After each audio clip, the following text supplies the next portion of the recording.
নমস্কার বন্ধুরা, আশা করি আপনারা সকলে ভালো আছেন।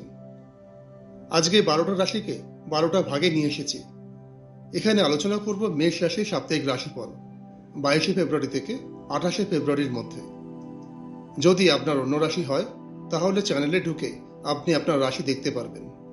এখন চলে আসি প্রসঙ্গে। অ্যারিস হরোস্কোপ। এ সপ্তাহে মেষ রাশির জাতক জাতিকাদের মধ্যে পজিটিভ ভাইব্রেশন বৃদ্ধি পাবে, যার ফল তার কর্মজীবন এবং অর্থনৈতিক জীবনে পড়বে। মার্স এনার্জি আপনার স্বপ্নকে একটা নতুন দিগন্তে চালিত করবে, তবে সপ্তাহের মাঝখানে আবেগপ্রবণভাবে সিদ্ধান্ত নেওয়া যাবে না। অ্যারিস লাভ হরোস্কোপ।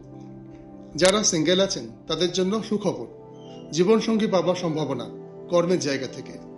আর যারা অলরেডি সম্পর্কের মধ্যে আছেন তাদের কথোপকথনের মাধ্যমে সম্পর্কের গভীরতা বৃদ্ধি পাবে এবং সম্পর্ক আরও স্বচ্ছ হবে। অ্যারিস কেরিয়ার অ্যান্ড বিজনেস হরোস্কোপ। কর্মের জায়গায় আপনার কৃতিত্ব সিনিয়র বা হায়ার অথরিটির চোখে পড়বে।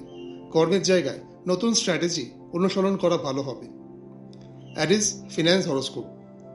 ভেনাস এনার্জি এ সপ্তাহে অর্থনৈতিক বৃদ্ধি করবে। সপ্তাহের মাঝখানে আবেগপ্রবণভাবে বিনিয়োগ করা যাবে না, বরং আগত দায়িত্বের জন্য অর্থনৈতিক প্ল্যানিং করা উচিত। অ্যারিস হেলথ হরোস্কোপ। অত্যাধিক মানসিক চাপের দরুন শারীরিক ক্লান্তি এবং দুর্বলতা দেখতে পাওয়া যাবে, তাই পর্যাপ্ত ঘুম এবং মেডিটেশন এক্ষেত্রে উপকারী। যে রেমেডিগুলো আপনারা নিতে পারেন: নাম্বার 1, নিজেকে পজিটিভ রাখুন এবং হনুমান চালিসা পাঠ করুন। এটা আপনাদের জন্য খুব ভালো হবে।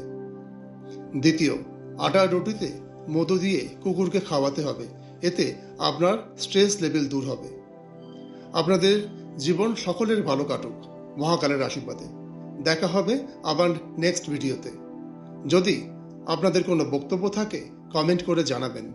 চ্যানেলটিকে সাবস্ক্রাইব এবং লাইক করে পাশে থাকবেন। নমস্কার।